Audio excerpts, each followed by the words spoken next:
통증이 덜한 치질 수술 어디 없을까요? 안녕하세요. 덜 아프고 회복이 빠른 치질 수술을 지향하는 건대성모외과 외과 전문의 장원철입니다. 치질은 단순히 불편함을 넘어서 일상의 질을 저하시키는 중요한 건강 문제로 꼽히는데요. 많은 사람들이 대화하기를 꺼려하는 주제이기도 하지만 남녀노소 누구에게나 흔히 발생될 수 있는 질환입니다. 이처럼 생각보다 많은 사람들이 치질의 불편함과 통증에 시달리고 있고 일상생활에 큰 지장을 겪고 있는데요. 예를 들어서 사무직 근무나 학업으로 인해서 장시간 앉아있는 생활이 많아지면 그 치질 증상이 많이 시작될 수 있는데요. 하지만 많은 분들이 항문외과에 가면 수술을 권유받을까봐 무서워서 두려워서 방문을 미루고 있는 상황입니다. 일반적으로 치질에 걸리면 수술을 해야 된다는 인식이 있지만 반드시 치질이 걸렸다고 해서 수술을 받아야 되는 것은 아닙니다. 증상이 심하지 않는 초기에는 자가치료, 약물치료로 회복이 가능하신데요.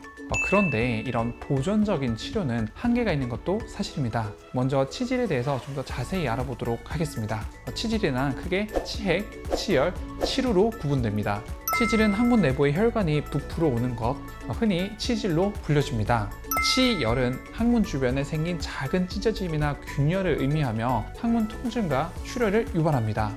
치루는 항문 주변의 피부와 항문관 사이에 비정상적인 통로가 생기는 상태를 말합니다. 그럼 어떤 증상이 있을 때 수술 받아야 되는 걸까요? 치질 수술이 필요한 증상은 만성적인 통증, 지속적인 출혈, 항문의 이물감, 그리고 배변 스트레스 등이 있습니다. 이러한 증상들은 일상생활에 큰 불편을 주고 때로는 심한 통증, 그리고 관략근이 약해지는 심각한 합병증이 일으킬 수 있는데요. 그런데 증상이 얼마 전에 나타났다거나 아니면 상태가 심각하지 않을 때는 보존적인 치료로 시도해 볼 수 있는데요. 보존적인 치료 방법은 충분한 식이섬유 섭취, 따뜻한 온수로 좌욕, 그리고 약물 연고 사용 등이 있습니다.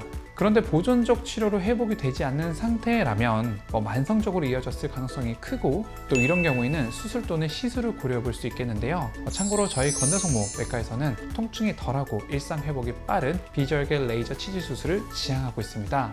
비절개 레이저 치질 수술은 2-3mm 정도의 작은 구멍을 두세 군데 내고 레이저를 통해 치액을 제거하는 방식인데요. 수술 후에 절개면이 거의 없기 때문에 기존 수술에 비해서 통증과 출혈이 덜한 편입니다.